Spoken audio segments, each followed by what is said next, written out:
up, tutoring class? It's your boy, Mr. B, coming at you from the past to talk to you about this poem called A Dream Within a Dream by Edgar Allan Poe.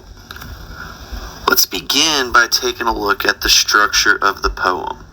So it's set up in two stanzas. We'll call this a couplet, is what it's officially known as. So we have two stanzas. We look at the lines, always count them. They look to be the same, but they are slightly different lengths.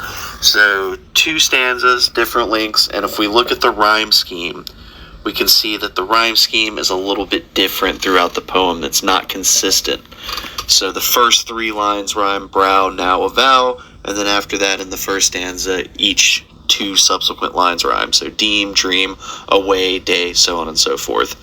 In the second stanza, it starts off with the first two lines rhyme, then the next two, etc., etc. So the rhyme scheme is not consistent. Now that we've talked a little bit about the structure, let's take a look at analyzing this poem. So let's break it down as we go, part by part. So take this kiss upon the brow, and in parting from you now, thus much let me avow. So avow just means to confess something or just to say something out loud. So basically saying, I'm going, but let me tell you something before I go. You are not wrong who deem that my days have been a dream. So right here we have an analogy that he's setting up for the rest of this poem. So he's comparing his days, so his time, his life, to a dream. But what exactly does that mean? What qualities does a dream have? So dreams can be good, they can be bad. They're not real, we know that. They're fictional.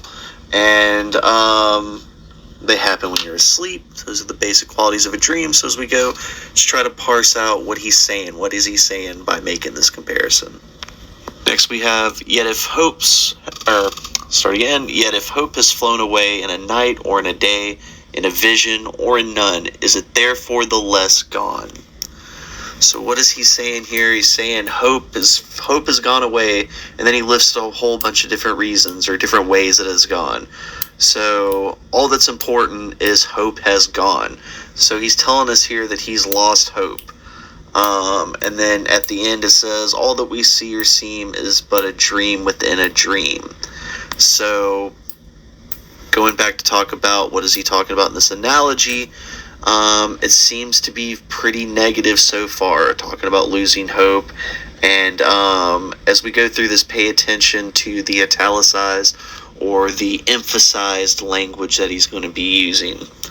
So next stanza, I stand amid the roar of a surf-torrented shore. So a shore, he's looking at the waves coming in, crashing. It's not calm, it's not peaceful. And I hold within my hand grains of the golden sand. How few, yet how they creep through my fingers to the deep, while I weep. So he's sitting on the shore, he's letting sand flow through his hand, and he is weeping. So the word choice there, weeping. He's not simply just crying, he's ugly crying. He is boo-hooing, he is blubbering. He is intensely depressed, very sad. The word choice there is very important.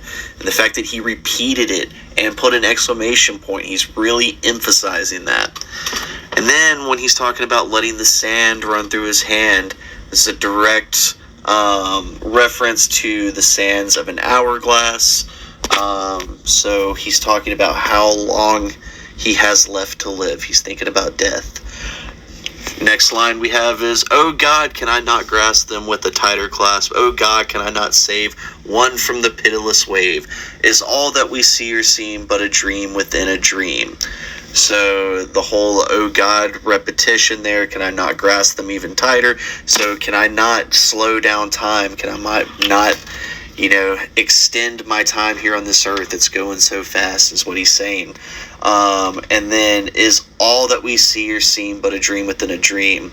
In the first stanza of that line, he states it as a fact. In this stanza, he's asking a question. He seems to be begging for the answer. So as you're thinking about this poem, think about the mood and the tone. What do you think it is? Do you think it is positive? Do you think it is very negative? Is it dark? Is it intense? Is it humorous or upbeat? Think about the connotative language that he used. Was it positive or was it very negative?